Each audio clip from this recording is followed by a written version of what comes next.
નમસ્તે દર્શક મિત્રો.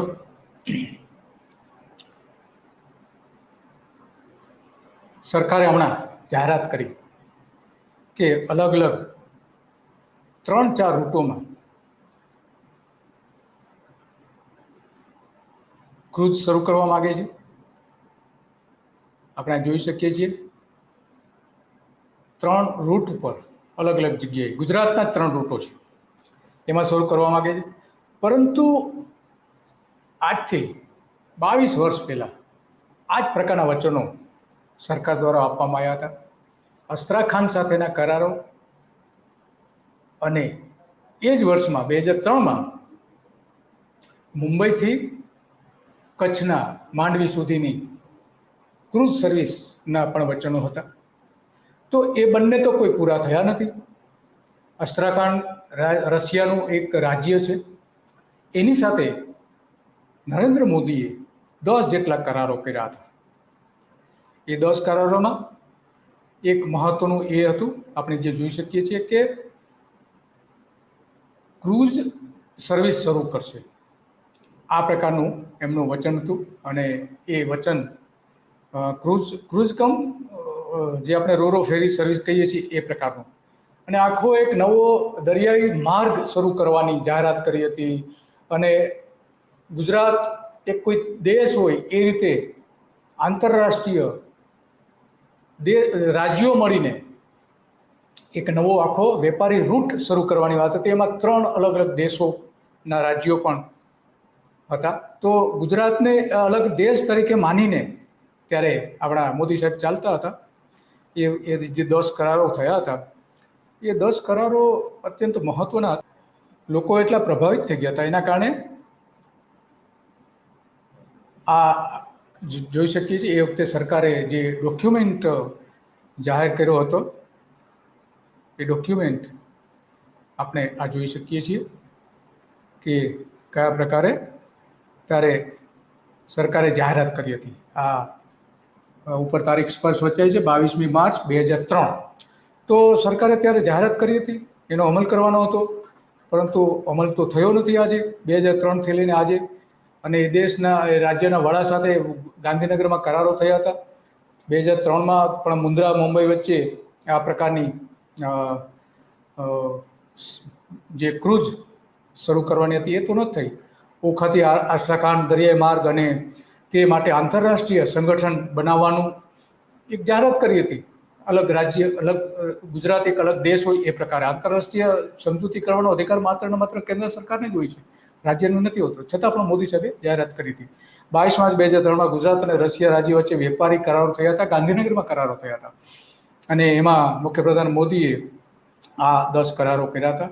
એમાં ઓખાથી આસ્ટ્રાખાન સુધી ઉત્તર દક્ષિણ આંતરરાષ્ટ્રીય દરિયાઈ પરિવહન કોરિડોર બનાવવાની હતી. અને એમાં આ પ્રકારના માલવાહક જહાજો, રોરો ફેરી સર્વિસ અને ક્રૂઝને ઘણા બધા એમાં એ કરારોમાં હતું.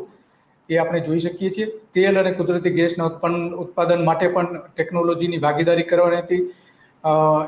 ફૂડ ઇન્ડસ્ટ્રીઝ અને ગુજરાતમાં જે ઉત્પાદનો થતા હતા એનું પણ ત્યાં એ પણ કરારો થયા હતા. તો આવા કરારો તો કર્યા હતા, પણ વાસ્તવમાં જે થવું જોઈએ એ આજ સુધી થયું નથી. અને સરકાર નવી નવી જાહેરાતો કરે છે. ગઈકાલે જ જાહેરાત કરી કે અમે આ 3 ક્રૂઝ સર્વિસ શરૂ કરીશું. તો આગળના તમે વચનો આપ્યા એ તો પૂરા કરો. મુંબઈ મુન્દ્રા વચ્ચેના ડ્રગ્સ અને ફાર્માસ્યુટિકલ્સ કંપની સાથેના ઉદ્યોગો સ્થાપવા માટે અસ્ત્રાખાનમાં આજ સુધી કંઈ જ ન થયું. તો એ કરારોનો મતલબ શું છે? આ રોરો ફેરી સર્વિસ અને મોટર ફેરી શરૂ કરવાની હતી, પરંતુ એ થઈ નહીં.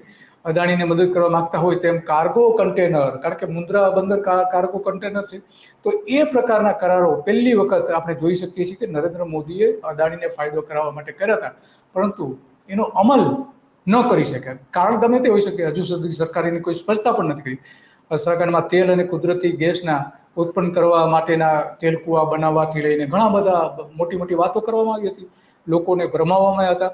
ટી પેકિંગ, ગુજરાતના જે કેટલાક ચા ઉત્પાદકો છે એને ત્યાં ઉદ્યોગ સ્થાપવા માટે ટી પેકિંગ ફેક્ટરીના ઉદ્યોગ ગુજરાતના ઉદ્યોગપતિઓ આસ્ટ્રાખાનમાં સ્થાપે, એ પ્રકારના વલણ હતું. તો આજે એ દેખાતું નથી.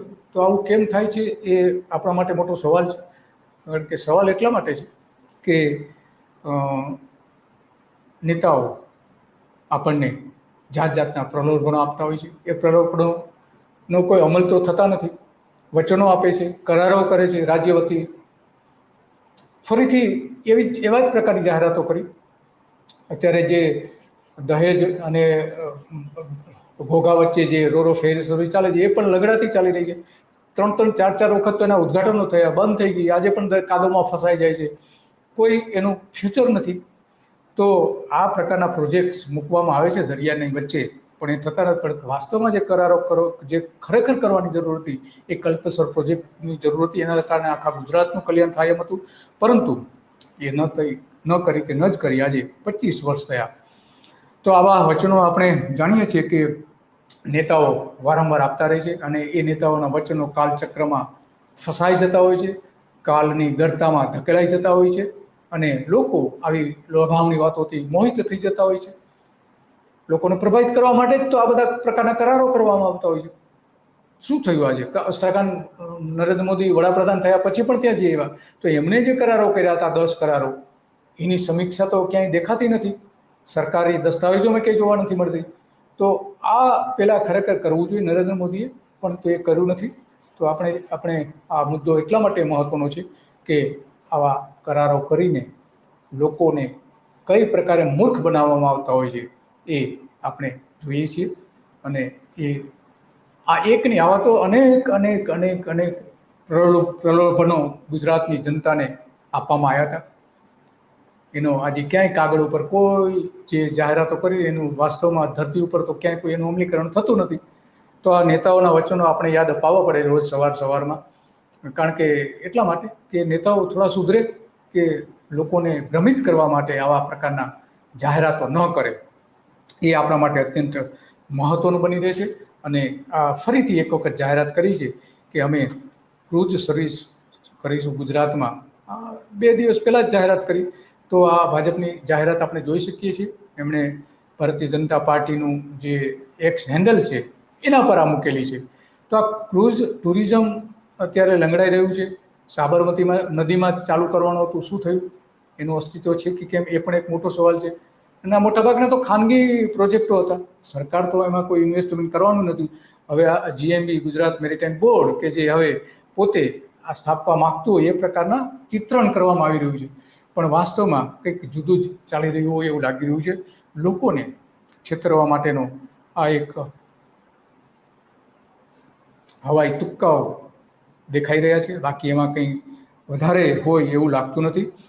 તો આજે સવારે આ એટલા માટે ચિંતા કરવાની જરૂરી લાગી, એટલા માટે કરી. કારણ કે એ સમયે જ્યારે દસ્તાવેજો થયા હતા ત્યારે આ જ સરકારે એના લેખિતમાં પત્રકારોને માહિતી આપી હતી. તો આજે અધિકાર બને છે કે અમે ત્યારે એ સમયે સમાચાર છાપેલા નહોતા છાપ્યા એવું નહોતું. કારણ કે લાગતું હતું કે કંઈક કરશે, પરંતુ કંઈ ન થયું. તો આજે ગુજરાતની પ્રજાને જવાબ આપો. ગુજરાત સરકારે જવાબ આપવો જોઈએ કે તમે 22-23 વર્ષ પહેલાં જે કરારો કર્યા હતા એનું શું આજે અસ્તિત્વ શું છે? કેટલો ફાયદો થયો છે વેપાર ઉદ્યોગોને? કોરિડોર બની શક્યું છે ખરું? આંતરરાષ્ટ્રીય દરિયાઈ કોરિડોર, દરિયાઈ નવો માર્ગ બનાવવાની જાહેરાતો કરી હતી. આજે ક્યાંય કોઈ જગ્યાએ દેવતું નથી. માત્ર ને માત્ર કાગળ ઉપરની વાતો હતી. અને કાગળનો વાઘ બનાવીને નરેન્દ્ર મોદી વડાપ્રધાન થઈ ગયા છે. તો આજે આટલી જ વાત કરવી હતી. અને તમને આ વિગતો સારી લાગી હોય તો શેર કરો અને લોકો સુધી પહોંચાડો કે નેતાઓ આપણે કેવા વચનો આપતા હોય છે. ભોળી જનતા એનો સ્વીકાર કરી લેતી હોય છે, અને પછી ખબર પડે છે કે આનો તો કોઈ અમલ થયો નથી. તો એવા વચનો આજે યાદ અપાવવા પડે છે. જો એ ફરીથી અમલી બનાવે એ માટેના આપના પ્રયત્નો છે. બસ આજે આટલું જ. અને આવા જ કાર્યક્રમો જોવા માટે તમે ધ ગુજરાત રિપોર્ટને સબસ્ક્રાઈબ કરો અને નોટિફિકેશન મેળવો. નમસ્તે.